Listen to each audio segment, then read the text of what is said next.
তামিল সিনেমার জনপ্রিয় অভিনেতা বর্তমান মুখ্যমন্ত্রী থালাপতি বিজয় ও তার সহ অভিনেত্রী তৃষা কৃষ্ণানকে নিয়ে প্রেমের গুঞ্জন শোনা যাচ্ছে দীর্ঘদিন ধরে।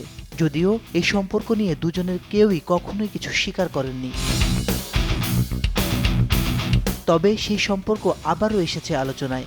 বিজয় তৃষাকে ঘিরে বিতর্কিত মন্তব্য করার অভিযোগে গত ৪ আগস্ট নিজ বাসা থেকে বিজয়ের বিরোধী দলীয় নেতা উদয়নিধি স্ট্যালিনকে গ্রেফতার করেছে পুলিশ। তবে এই গ্রেফতারকে রসিকতা হিসেবে উল্লেখ করে তিনি জানিয়েছেন, এই ঘটনার বিরুদ্ধে আইনি লড়াই চালিয়ে যাবেন তিনি। সোমবার এক সমাবেশে উদয়নিধি অভিযোগ করেন, তামিলনাড়ু কাবেরীর এক ফোঁটা পানিও পায়নি, অথচ মুখ্যমন্ত্রী বিজয় এ বিষয়ে উদাসীন। এ সময় জনতার মধ্য থেকে তৃষা তৃষা স্লোগান উঠলে উদয়নিধি বক্তব্য থামিয়ে একটি আপত্তিকর দ্ব্যর্থবোধক মন্তব্য করেন। এরপরই বিষয়টি রাজনৈতিক অঙ্গনে তীব্র প্রতিক্রিয়ার জন্ম দেয়। বিজয়ের ক্ষমতাসীন দল টিভিকে তার বক্তব্যের তীব্র সমালোচনা করে। এদিকে উদয়নিধির দল ডিএমকে এই গ্রেফতারকে রাজনৈতিক প্রতিহিংসা বলে অভিযোগ করেছে।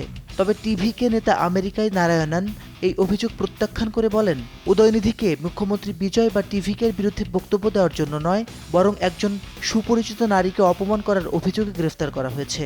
উচ্চ পর্যায়ের রাজনৈতিক মঞ্চ থেকে এ ধরনের ভাষা ব্যবহার জনপরিসরে নারীদের বস্তুতে পরিণত করা এবং মৌখিক হয়রানিকে স্বাভাবিক করে তোলে।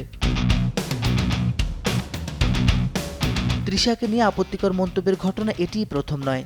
অভিনেতা বিজয়ের সঙ্গে তার সম্পর্ক নিয়ে গুঞ্জন ছড়ানোর পর থেকে চলচ্চিত্র ও রাজনৈতিক অঙ্গনের বিভিন্ন ব্যক্তি এ নিয়ে নানা ধরনের মন্তব্য করে আসছেন। মাসিদ রনো, সময় সংবাদ।